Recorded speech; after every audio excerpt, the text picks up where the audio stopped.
Bucknutters, welcome to the Bucknuts Morning 5 here on Friday, December 7th, 2018. I am Dave Biddle, very happy to be joined by Jonah Booker for his usual Friday visit. JBook, we're going to talk a lot about Ryan Day taking the reins and just everything that went into that. And let's start with, there's been a lot of debate about this. This is the question I asked Gene Smith. What are your thoughts on Ohio State and Gene Smith not conducting a national search before naming Ryan Day the head coach? You okay with it?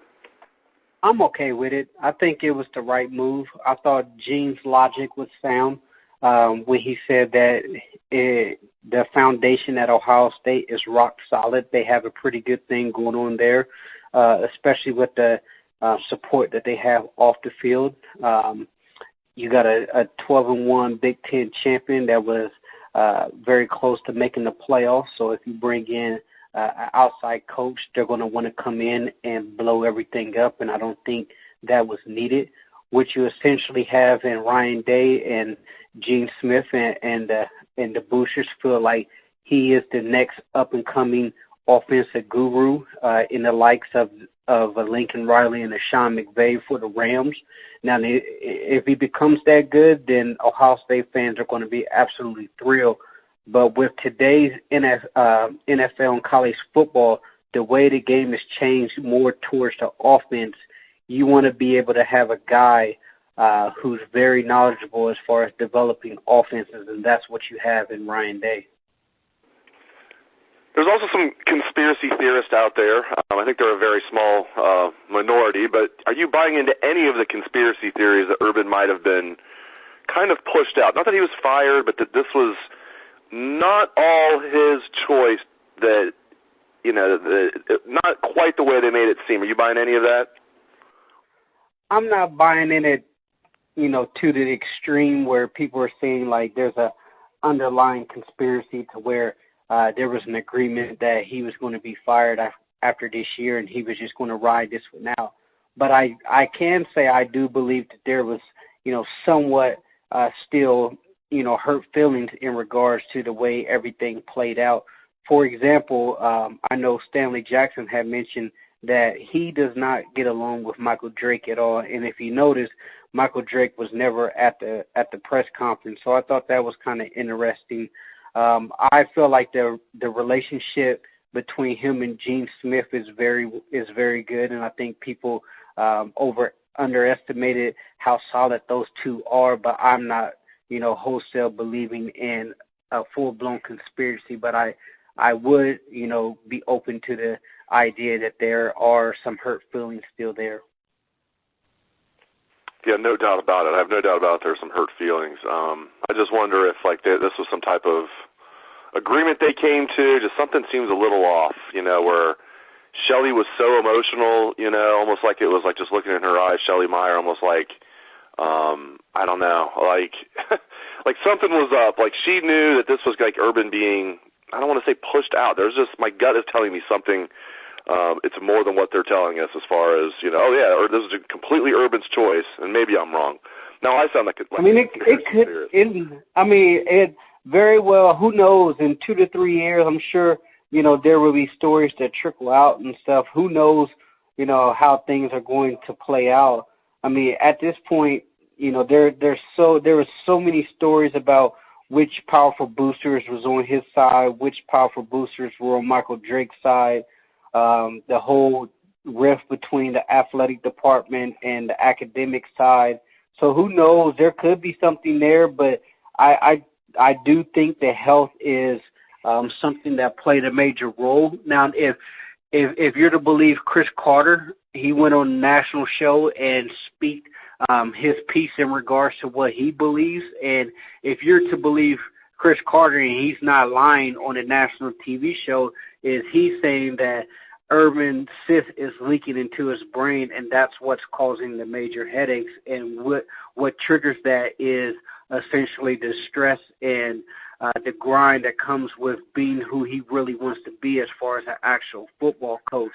And according to Chris Carter, the doctors told him either he needs to pull back, he either has to retire, or he just has to, just figure out how to manage it. And if that's the case, then he's going to have to require another brain surgery.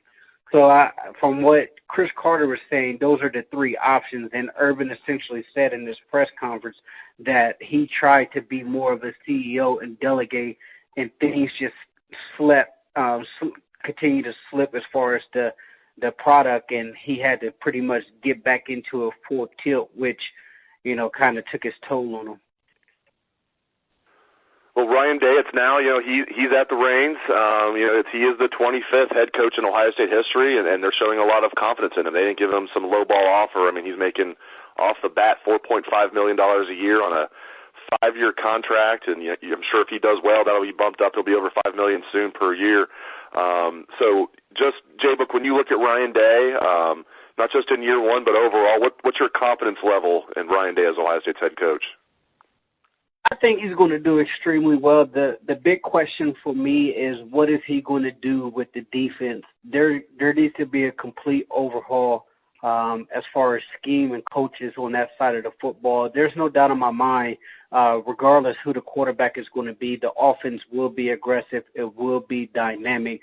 I just think that highly of Day, that he's going to be able to have an extremely well-oiled machine when it comes to the offense. It's just going to be what the defense does, because if he can get that, I think with the talent that's coming back, Ohio State should walk into 10 wins. There's going to be a couple landmines on the schedule, especially with playing Penn State right before Michigan next year in late November, and then you have a couple little back-to-back grinders in mid-October that you're going to be looking at with Wisconsin, Michigan State, Nebraska there. So those could be a little bit tricky, but I think he has the talent to have them in the hunt for another Big Ten championship, but he just needs to get that defense figured out.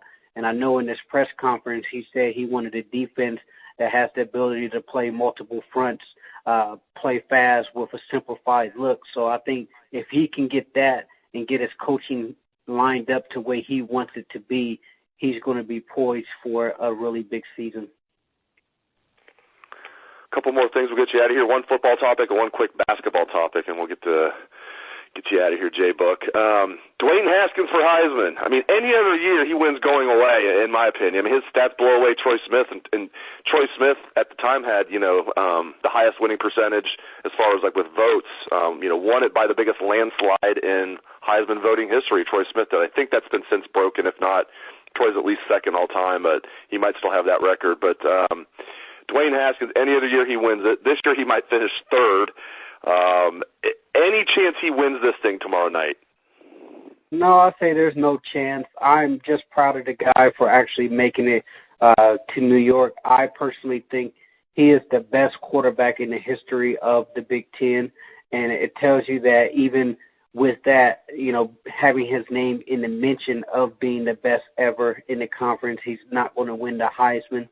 I think Dwayne had always put up the stats, but as far as the actual team, the national media was pretty much poo-pooing on the Buckeyes. I heard one national syndicate say that the issues surrounding Ohio State helped distract from what Dwayne was doing as far as the defense and the off-the-field issues with Coach Meyer and Zach Smith and stuff, because a lot of people were focusing their energy in that realm when it came to Ohio State, whereas you had a guy in Dwayne Haskins besides Ohio State, which just Ohio State fans really noticing it was performing at an extremely high level. Ohio State's basketball team just continues to impress. Now 8-1 8-1 overall, I should say, 2-0 in the Big Ten after the win over Illinois a couple nights ago. Chris Holtmann, this is amazing, J-Book. Chris Holtmann is now 17-3 in Big Ten regular season games over his first 2 years combined so far. 15-3 last year, of course. 2-0 already this year. 17-3. No one expected anything last year. They were picked 11th in the Big Ten, and we saw what happened. This year, it's like no one learned their lesson. Ohio State picked 10th in the Big Ten. I don't know how good this team or how far they're going to go. One thing I do know is Chris Holtmann finds a way to get his team to maximize their potential, exceed expectations. I mean, what a home run hire this guy was, both, in the short term, long term, and just he's almost too good to be true. Yeah, and I think you hit it on the head when you say maximize potential. Like, he's getting the most out of his kids. even freshman guys that are coming in, the thing that you notice about his basketball team is they're tough. They're a tough group. They were tough last year, and you got a tough group this year. And because of that, they're so well coached, they are going to put themselves in the hunt again this year. I don't know what it's going to take for the media to really understand what's going on with this basketball program. But as you mentioned, absolute home run hire. He's a stud. You have to give props to Gene Smith on this one because he really knocked it out the park. I'm just excited to see what he can do as far as continuing to build off what he's establishing right now.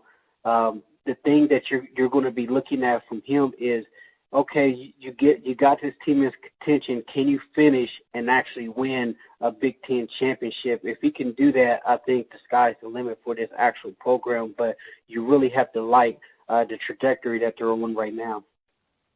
Great insights, as always, from Jonah Booker. Thank you very much. JBook, you can catch him on Twitter at JBook37. You can catch him all over Bucknuts. So thank you, as usual, to Jonah Booker for his usual Friday visit. And thanks to all listeners out there for tuning into the show. I appreciate it. Hope you have a great day and a great weekend. Let's hear the Buckeye swag. Best damn band in the land.